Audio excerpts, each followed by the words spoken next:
Hello everyone, I'm back with another selling review, and this time I'm selling a upgraded Tokyo Marui G-Spec VSR 10. Before I jump right into the brief review of this gun, I want to let you know I'll be selling this VSR on eBay and also on the HopUp app. If you're unfamiliar with HopUp, it's an Airsoft app that makes it easier to sell your Airsoft guns, gear, accessories, and pretty much everything Airsoft related. So if this sniper rifle looks like the right fit for you, definitely click one of the links in the description to buy it. Like the last time around, I'll do a review, an overview of the parts list, and also a chrono test of the VSR. Alright, so the first thing to notice is how lightly it's been used. There's very few signs of wear and barely any scratches at all on this VSR.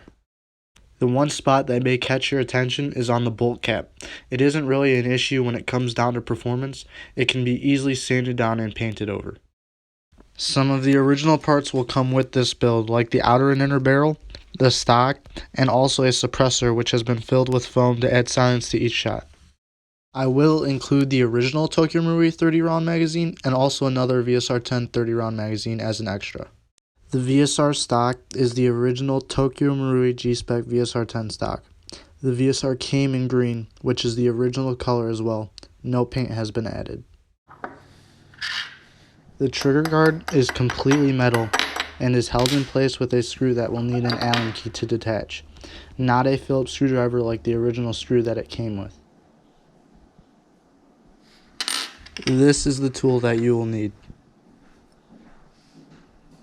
Taking a closer look at the stock, there is a sling attachment at the front and also at the back of the stock. Both will be included and already attached. As for the trigger, I have installed a Action Army 90° zero trigger to replace the stock Tokyo Marui trigger assembly. I did this so that the trigger has reinforced sears that will support the aftermarket spring I installed as well.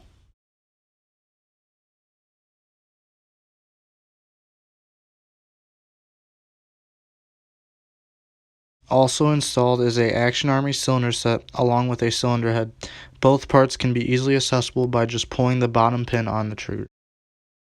Now taking a look on the inside of the cylinder is an Action Army 90° piston that has a loosely fitted O-ring to add a better compression when firing the rifle.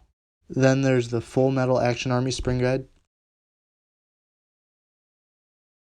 as well as a Action Army cylinder head that has a drilled out cone shape going inside the cylinder head to increase the amount of air being compressed out of the cylinder. Lastly, the spring is a M170 Action Army spring, which will increase the FPS and the distance the BB travels. The purple bucking that you see inside the hop-up is a Laylax 9-ball bucking. It works perfect for adding better hop to the VSR. This version of the VSR 10 is a G-Spec, so that means you will have the shorter inner and outer barrel. Right here I am comparing the Tokyo Marui VSR 10 Pro to the G-Spec, and you can see quite the difference here.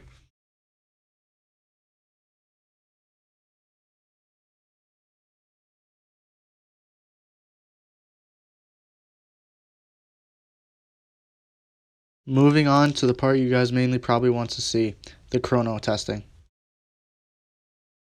This chrono test, I am using a Ace-Tech chrono set to test with 6mm 0.20 gram BBs. The BBs I am using are Elite Force .2s.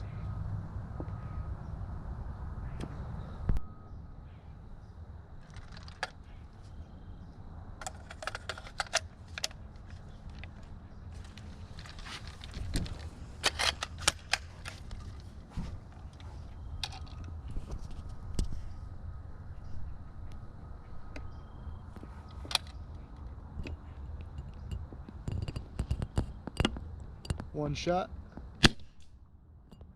525. Second shot, 526. Third shot, 523. So my review of this gun based on the FPS and what I've seen in person putting together this build is that it performs outstanding compared to when it was stock. It also is putting out an average of 525 FPS with .2s, which is probably max at most fields. And lastly, it's a sniper rifle I myself would buy even as a first gun because the price you can't beat anywhere else. Even if you buy the parts yourself and install them, you'll be spending well over $500. Well, that does it for this video. If you're new, please subscribe and also turn on notifications for upcoming videos I make. Thanks for watching.